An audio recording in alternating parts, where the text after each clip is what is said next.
Bismillahirrahmanirrahim. Alhamdulillahil musamma bin nur al-zahiri fi kulli syai'in shiddataz zuhur al-muzhiri li kulli mastur. Ashhadu an la ilaha illallah wahdahu la syarika lahul malikul ghafur.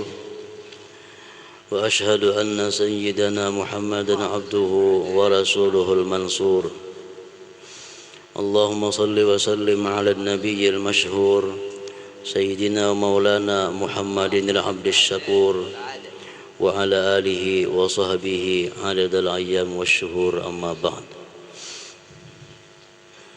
Yang kita hormati dan kita cintai para habaib dan para syaraib, juga para alim ulama, para muhibbin hadirin hadirat rahimakumullah. Pertama-tama puji syukur selalu kita haturkan kehadirat Allah Subhanahu wa taala yang mempunyai segala bentuk kesempurnaan, keindahan, keagungan dan kebesaran. Juga puji syukur kepada Allah atas segala nikmat dan anugerah yang diberikan kepada kita, sehingga kita kembali dapat berkumpul bersama-sama di majelis yang penuh berkah ini. Kemudian salawat dan salam selalu kita haturkan keharibaan junjungan kita Nabi besar Muhammad sallallahu alaihi wasallam, juga kepada seluruh keluarga, para sahabat, para zuriat dan pengikut beliau ila yaumil qiyamah. Para muhibbin rahimakumullah. As-salisu wa tis'un min asma'illahil husna An-Nur, yang ke-93 daripada nama-nama Allah Al-Husna, yaitu An-Nur.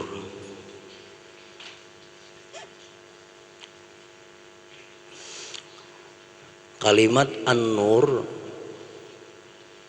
di dalam Al-Quran dipakaikan untuk beberapa macam. Ada di dalam Al-Quran kalimat atau lafaz An-Nur itu dipakaikan untuk Allah Subhanahu wa ta'ala. Contohnya firman Allah, Allahu nurus samawati wal ard. Allah merupakan nur langit dan bumi. Di sini yang dimaksud dengan nur itu adalah Allah Subhanahu wa ta'ala.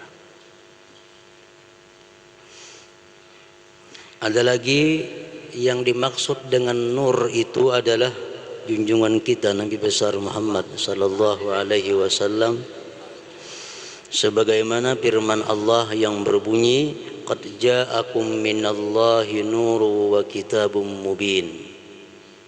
Telah datang kepada kalian dari Allah nur dan kitab suci Al-Quran.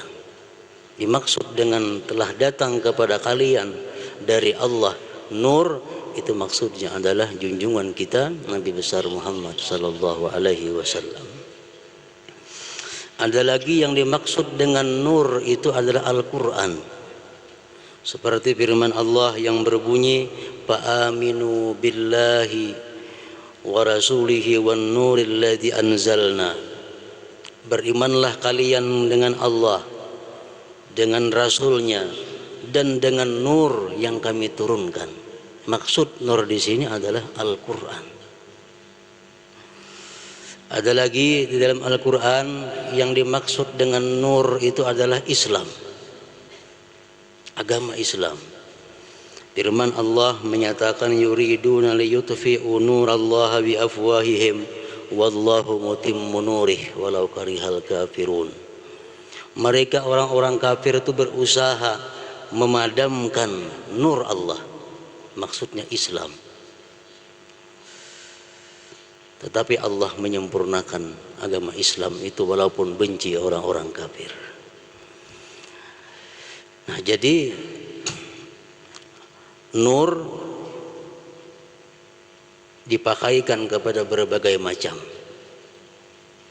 dan setiap satu di antaranya mempunyai makna yang berbeda-beda. makna yang berlain-lain. Kalau nur yang dalam asma'ullah al-husna itu artinya adalah huwa zahir al-muzhiru li ghairi. Nur nama Allah yang ke-93 itu artinya adalah yang tampak, yang jelas, yang menampakkan bagi yang lainnya. Nah, itu maksud daripada nur dalam asma'illah al-husna. Jadi Allah itu tampak, nur, Allah tampak dan menampakkan bagi yang lainnya. Nah, seperti itulah kira-kira sifatnya cahaya. Cahaya itu tampak, kelihatan, dan dia menampakkan yang lainnya. Az-zahir al-muzhir li ghairi. Allah maha tampak, Allah maha jelas, dan dia menampakkan bagi yang lainnya. Qala Ibnu Athaillah Sakandari berkata, Al-Imam Ibnu Athaillah, al-kaunu kulluhu zulmah wa inna ma anarahu zuhurul haqqi fihi. Alam semesta ini, kaun itu artinya alam. Alam itu artinya sesuatu yang selain Allah, baik surga, neraka, dunia, dan sebagainya. Pokoknya selain Allah disebut alam. Alam itu iya kaun, bahasa lainnya lagi. Alam semesta itu seluruhnya adalah gelap gulita, zulmah. Hanya saja alam semesta itu menjadi terang. Hanya saja alam semesta itu menjadi ada, kelihatan wujudnya, karena tajallinya Allah pada alam semesta itu, karena tampaknya Allah pada alam semesta itu. Lalu alam ini menjadi terang, menjadi tampak, menjadi kelihatan. Nah, para muhibbin rahimakumullah, Allah tampak dan dia menampakkan yang lainnya. Alam semesta ini yang dulunya gelap gulita, yang dulunya tidak ada sama sekali, tapi dengan tajallinya Allah pada alam, maka alam itu menjadi berwujud dan menjadi tampak jelas. Faman ra'al kauna zahiran bi izharil haqqi fihi faqad nabadat basiratuhu wa dakhala fi zumrati ahli al-irfan. Barang siapa yang melihat ini alam semesta tampak, barang siapa melihat alam semesta ini ada, barang siapa melihat alam semesta ini wujud, dengan sebab bertajallinya Allah pada alam itu, maka orang tersebut tembus pandangan mata hatinya. Kalau kita melihat sesuatu daripada alam semesta itu tampak karena ditampakkan oleh Allah. Setiap kali kita melihat sesuatu bagian dari alam semesta, kita lihat alam itu tampak karena ditampakkan Allah. Kalau demikian halnya kita berpandangan, berarti mata hati kita tembus kepada hakikat. Fakat nabadat basiratuhu, berarti tembus sudah pandangan mata hatinya, dan dia termasuk dalam golongan orang-orang yang ma'rifah kepada Allah subhanahu wa ta'ala. Ini man ra'al kaun zahira bi izharil haqqi fihi. Jadi alam semesta itu pohon termasuk, lautan termasuk, rezeki termasuk, gunung termasuk, kendaraan termasuk, duit termasuk, makanan termasuk, anak, bini, laki, ibu, bapak, semuaan termasuk dalam kalimat kaun, alam semesta.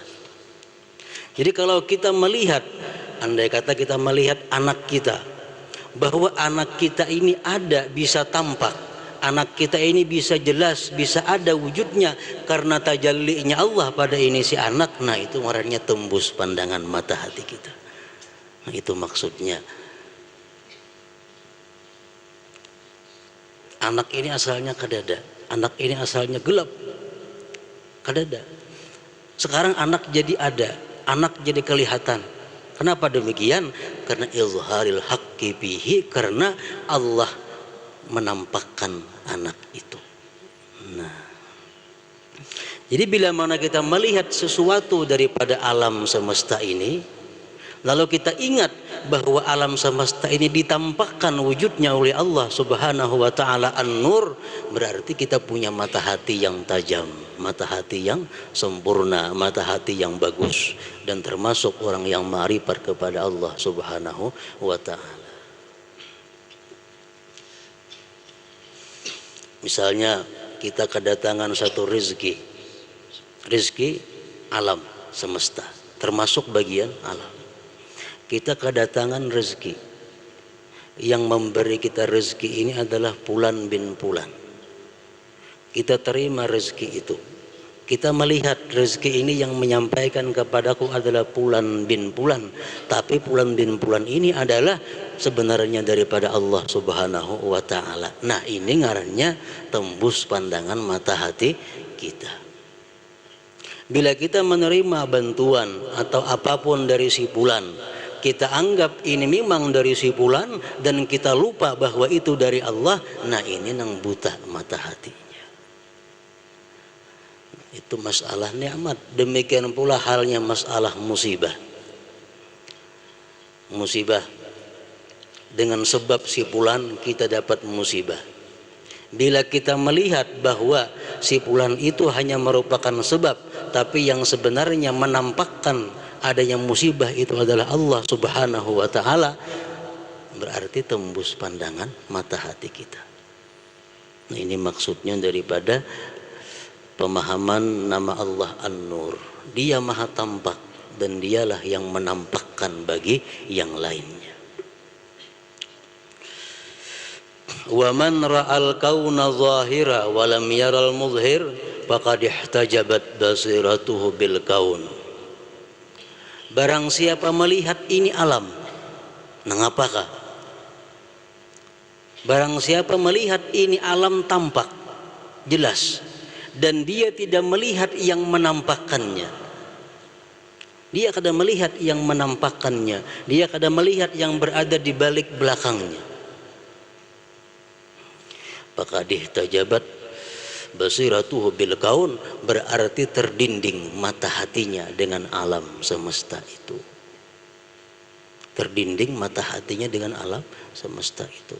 Kalau kita dapat musibah karena si Fulan, habis-habisan kita meniwas memarahi kepada si Fulan, lupa bahwa si Fulan ini adalah tidak mempunyai daya upaya dan dia itu ada karena diadakan oleh Allah Subhanahu wa ta'ala. Kalau orang mengantarkan nikmat kepada kita, kita habis-habisan berterima kasih kepada Fulan, lupa kepada Allah. Nah, ini ngarannya terdinding mata hatinya dengan alam semesta. Wa man ra'al kauna zahira wa lam yaral mudhhir faqad ihtajabat basiratuhu bil kaun. Orang yang hanya melihat alam itu wujud, tapi dia lupa, dia tidak melihat kepada yang mewujudkannya, yaitu Allah, berarti mata hatinya terdinding dengan alam semesta itu. Wa man ihtajabat basiratuhu bil kaun fa huwa ma'al kaun. Orang-orang yang terdinding mata hatinya dengan alam semesta ini, maka dia itu beserta alam semesta, tidak beserta Allah Subhanahu wa ta'ala. Kalau kita berpandangan selalu kepada makhluk, kita berpandangan selalu kepada asbab, kita lupa kepada Khalik, kita lupa kepada Musabbib, berarti kita ini ma'al kaun ngarannya. Kita ini hidup beserta alam, kada beserta Allah. Wa man ihtajabat basiratuhu bil kaun fa huwa ma'al kaun. Jikalau mata hatinya tertutup dengan alam semesta ini, maka dia beserta alam. Kalau orang tuh beserta alam macam apa? Kalau kita nih hidup beserta alam, kada beserta Allah. Kita melihat sesuatu ingat situ aja. Nah, kalau kita macam itu, intafakkara tawaqqafa fikruhu fil kaun. Jikalau dia berpikir, pikirannya terhingga sampai pada alam itu aja. Kalau kita melihat keindahan, ya paling-paling bagusnya gunung itu, bagusnya ini, ingat situ tuh bang. Kalau melihat ada sesuatu yang baik, baiknya ini, ingat si tawaqqafa fikruhu fil kaun. Terhenti pikirannya pada kaun itu. Kada sampai kepada yang mencipta Allah Subhanahu wa taala. Nah, ini orang yang hidupnya beserta alam semesta. In tafakkara tawaqqafa fikruhu fil kaun, jikalau dia berpikir, pikirannya terhenti pada kaun itu, pada alam itu. Padahal Allah menyuruh kita berpikir supaya kita dapat petunjuk siapa yang menciptakan. Ane mintu Allahum mitafakkarun, agar mereka berpikir siapa yang menciptakan, siapa yang menampakkan, siapa yang memberi hidayah, siapa yang memberi petunjuk. Ada ini kada, dia hanya berpikir sebatas itu alam semesta. Wa in shalla ilal kaun, jikalau dia sembahyang, sembahyangnya pun kepada alam semesta. Ini orang yang hidupnya beserta alam. Dia sembahyang, modelnya aja sembahyang, tapi padahal sembahyangnya itu adalah kepada alam semesta. Tergantung apa yang mendindingi kita. Misalnya hati kita didindingi oleh kedudukan, hati kita didindingi oleh jabatan. Artinya apa? Kita selalu menginginkan, mencintai, merindukan jabatan, kedudukan. Nah, andai kata dia sembahyang pikirannya pasti kepada kedudukan dan jabatan. Andai kata kita seorang pengusaha yang pikirannya adalah jual beli, yang pikirannya adalah keuangan, pikirannya adalah duit, ingat situ aja, dia lupa kepada yang menampakkan duit, dia lupa kepada yang menampakkan usaha, pikirannya hanya usaha dan duit. Andai kata dia sembahyang, pasti sembahyangnya kepada duit, pasti pikirannya dagangan, pasti pikirannya keuangan. Orang yang bertani, orang yang jadi buruh, kalau dia hanya terbatas hidupnya beserta alam, andai kata dia sembahyang, pikirannya pasti pertaniannya, gawiannya, samuan. Wa in shalla ilal kaun, jikalau dia sembahyang dia kepada alam. Maka itu juga hanya orang yang berilmu, dia menggali ilmu, dia menelaah ilmu, tapi dia lupa bahwa ilmu ini adalah merupakan sifat daripada sifat Allah. Ingat ilmunya aja. Nah, sampainya pun sembahyang, pasti dipikirkannya adalah ilmu. Nang dipikirkannya pasti ilmu. Macam kisah Imam Ghazali, waktu beliau belum mendapatkan sesuatu yang sangat istimewa dari Allah. Beliau dalam kisahnya seorang ahli ilmu. Beliau mengarang kitab masalah haid. Karang kitab masalah haidnya perempuan, ilmu fikih. Begitu asik mengarang, tiba-tiba orang sampai azan sembahyang, sidin jadi imam. Adik beliau bernama Ahmad Al-Ghazali umpat sembahyang di belakang, di antara jamaah masjid itu. Nah, parahatan sembahyang, adiknya Imam Ghazali ini mufarakah lawan kakaknya Imam Ghazali. Nang imam kakak Imam Ghazali, si ading tahu-tahu mufarakah di pertengahan sembahyang, balik ke rumah. Ditakoni nang mama, kenapa kamu mufarakah kada mau ikut kakak? Nah, ujarna ading, hati kakak tuh berdarah najis, lu kada kawa sembahyang umpat lawan orang nang benajis. Setelah selesai sembahyang, Imam Ghazali balik ke rumah, ditakuni, kenapa hati ikam benajis wahai Ghazali? Ujar ading ikam tadi. Imam Ghazali baru sadar bahwa waktu sembahyang tadi hati sidin mengatakan karangan masalah haid, masalah darah.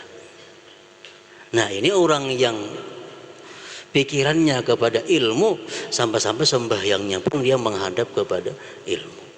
Wa man shalla ilal kaun. Wa in tasaddaqa lil kaun, jikalau dia bersedekah tujuannya bukan karena Allah tapi karena alam semesta. Kalau dia ada sosial, ada bersedekah, tujuannya pasti untuk dipuji orang, untuk disanjung orang, untuk dipilih orang, punya orang politik. Wa in tasaddaqa lil kaun. Amun dia bersedekah tujuannya pasti untuk alam. Bukan untuk Allah Subhanahu wa taala.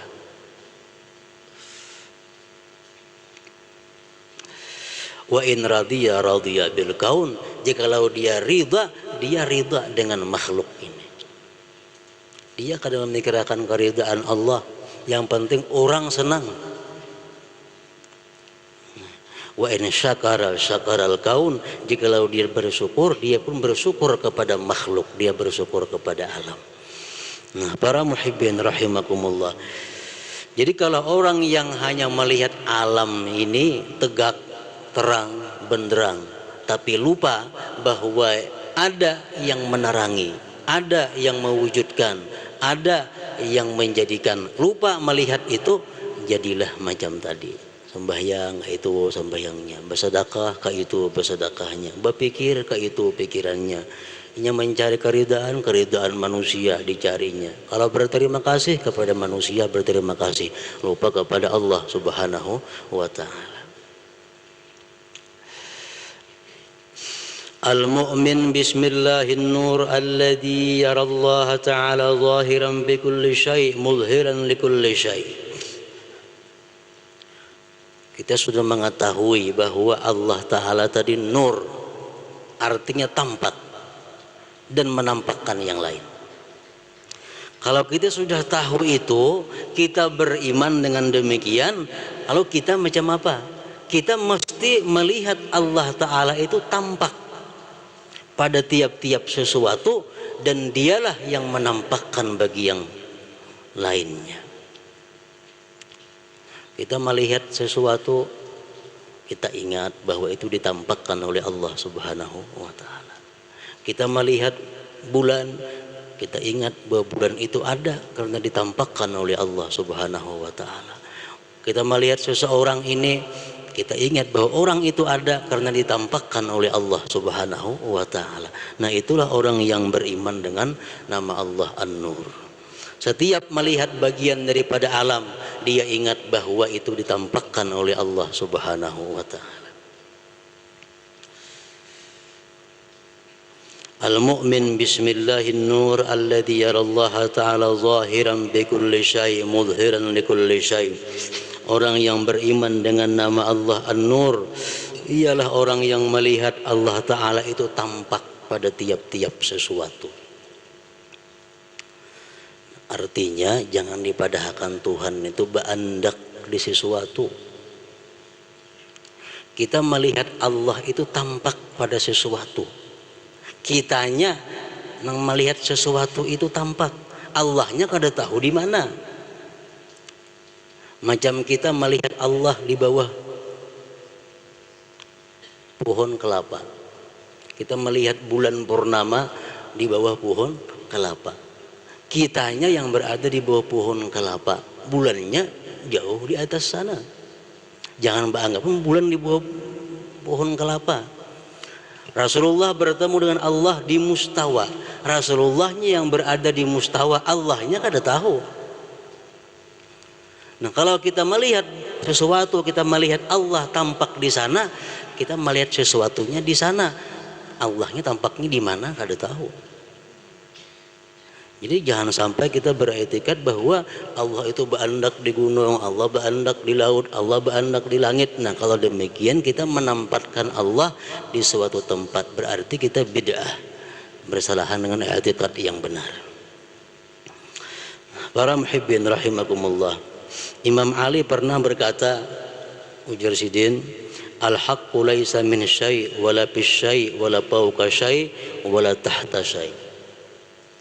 Allah Ta'ala itu bukan dari sesuatu, dan dia tidak berada pada sesuatu. Allah Ta'ala itu tidak di atas sesuatu dan tidak di bawah sesuatu. Kenapa demikian? Karena ujar sidin, idlaw kana min syai' lakana makhluqa. Andai kata Allah itu berasal dari sesuatu, berarti Allah itu makhluk. Kalau Allah berasal dari sesuatu, berarti Allah itu baharu. Jadi Allah bukan dari sesuatu. Allah bukan dari alam semesta. Walau kana fawqa syai' lakana mahmula. Andai kata Allah berada di atas sesuatu, berarti Allah ditanggung. Allah di atas kursi, berarti kursi yang menanggung Allah Ta'ala. Allah berada di atas langit, berarti langit menanggung Allah Ta'ala. Itu mustahil. Walau kana fi syai'in lakana mahsura. Andai kata Allah berada di dalam sesuatu, berarti Allah tak kurung. Allah dalam alam semesta, berarti ganal alam pada Allah. Berarti alam kau mengurung Allah Ta'ala, mustahil juga. Walau kana tahta syai', jikalau Allah itu berada di bawah sesuatu, lakana makhura, berarti Allah terkalahkan. Allah di bawah kita umpamanya, berarti tertinggi kita pada Allah. Nah, jadi Sayyidina Ali, Allah bukan berasal dari sesuatu, Allah kada berada pada sesuatu, Allah itu kada di atas sesuatu, Allah kada di bawah sesuatu. Ada yang bertanya kepada Sayyidina Ali, kalau macam itu di mana Allah Ta'ala? Fa'aina Rabbuna, di mana Tuhan kita? Mendengar itu Sayyidina Ali fataghayyara wajhu, dia marah. Wasakata, kemudian beliau berdiam saatan sesaat, summa qala, lalu beliau menjawab. Ugesidin, perkataan di mana Allah, pertanyaan di mana Allah itu menanyakan tempat ngarannya. Di mana ya Allah Ta'ala? Berarti menanyakan di mana tempatnya Allah Ta'ala. Nah, sedangkan Allah Ta'ala itu, ujar Sayyidina Ali, sudah ada sejak dahulu kala sebelum adanya tempat. Allah sudah ada sebelum adanya tempat. Sebelum ada kursi, Allah sudah ada. Sebelum adanya aras, Allah sudah ada. Sebelum adanya langit, Allah sudah ada. Sebelum adanya gunung, Allah sudah ada. Sebelum adanya alam semesta, Allah sudah ada. Wa kana Allah wala makan. Allah sudah ada, tempat belum ada lagi. Summa khalaqal makan wa zaman, hanyar Allah menciptakan tempat dan masa. Jadi tempat dan masa tadudi diciptakan oleh Allah. Wa huwal an kama kana, Allah sekarang ini adalah sama seperti Allah dahulu. Di mana tempatnya? Allah sudah ada sebelum adanya tempat. Nah, jadi kalau kita umpamanya mengatakan bahwa kita melihat Allah pada sesuatu, itu hanya istilah zarfiyah atau majaz. Artinya kita melihat Allah di pohon, kita melihat Allah di gunung. Maksudnya apa? Dengan melihat gunung kita ingat kepada Allah. Dengan melihat pohon kita ingat kepada Allah. Bukan Allah berandak di gunung, di pohon, itu hal yang mustahil bagi Allah Subhanahu wa ta'ala. Begitu melihat sapi ingat Allah. Bukan di sapi Allah Ta'ala. Artinya apa? Sapi itu penyebab kita ingat kepada Allah Subhanahu wa ta'ala. Nah, itu maksudnya. Al-mu'min bismillahir nuril ladzi yarallahu ta'ala zahiran bi kulli syai' mudhiran li kulli syai'. Kita percaya kepada An-Nur, bahwa itu nama Allah, maka kita akan melihat Allah itu tampak pada segala sesuatu, dan dialah yang menampakkan bagi segala sesuatu. Nah, timbul pertanyaannya, kayak apa caranya supaya kita kawa demikian? Melihat ada orang yang baik, kita ingat kepada Allah. Melihat ada orang yang jahat, kita ingat kepada Allah.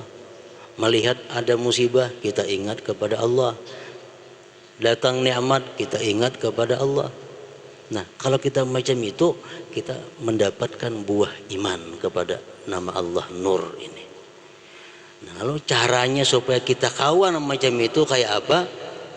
Para ulama sufi mengatakan wazalika bi takhliyatil qalbi an sifatil muhlikat wa tahliyatiha bi sifatil mahmudat ma'a kasrati dzikrillah ta'ala wassalati 'alan nabi sallallahu alaihi wasallam. Hendak kawan yang macam itu ada 4 perkara. Pertama, membersihkan hati dari sifat yang celaka. 2, menghiasi hati dengan sifat terpuji. 3, banyak zikir kepada Allah.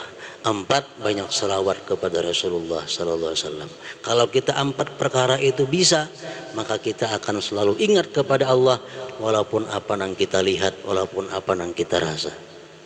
Nah, pertama, bersihkan hati dari sifat yang tercela. Hanya hiasi dengan sifat terpuji.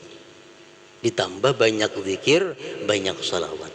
Allah pasti akan memberikan kita ma'rifat kepadanya. Orang ma'rifat itu orang yang ingat selalu kepada Allah apapun yang dirasakan dan yang dilihatnya. Riya sifat yang kada baik, sifat yang membinasakan. Dibersihkan, diganti dengan ikhlas. Ikhlas sifat terpuji.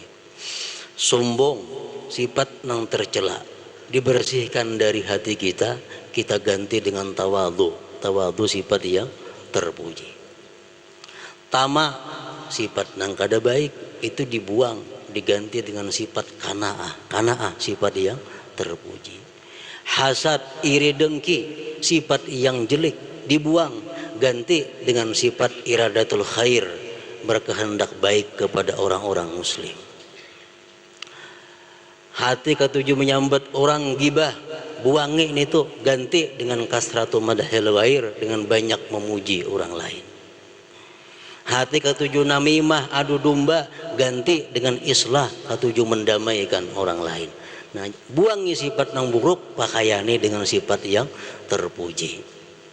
Ditambah banyak-banyak zikrullah dan banyak salawat kepada Rasulullah, niscaya kita akan diberi Allah anugerah ma'rifat kepadanya.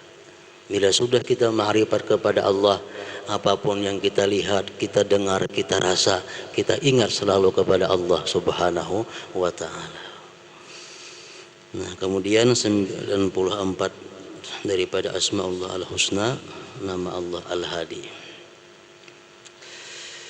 Hadratin Nabi sallallahu alaihi wasallam, al-Fatihah. Bismillahirrahmanirrahim.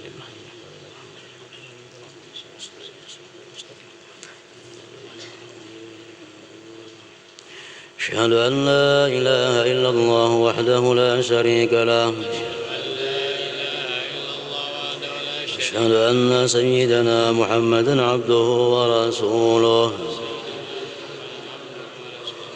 لا إله إلا الله أفني بها عمري لا إله إلا الله أدخل بها قبري لا إله إلا الله أخلو بها وحدي لا إله إلا الله ألقى بها ربي لا إله إلا الله قبل كل شيء لا إله إلا الله بعد كل شيء لا إله إلا الله يبقى ربنا ويفنى كل شيء لا إله إلا الله نستغفر الله لا إله إلا الله أستغفر الله لا إله إلا الله نستغفر الله لا إله إلا الله ونتوب إلى الله لا إله إلا الله محمد رسول الله صلى الله عليه وسلم. فيا أيها الرجل منه شفاعة صلوا عليه وسلموا تسليما.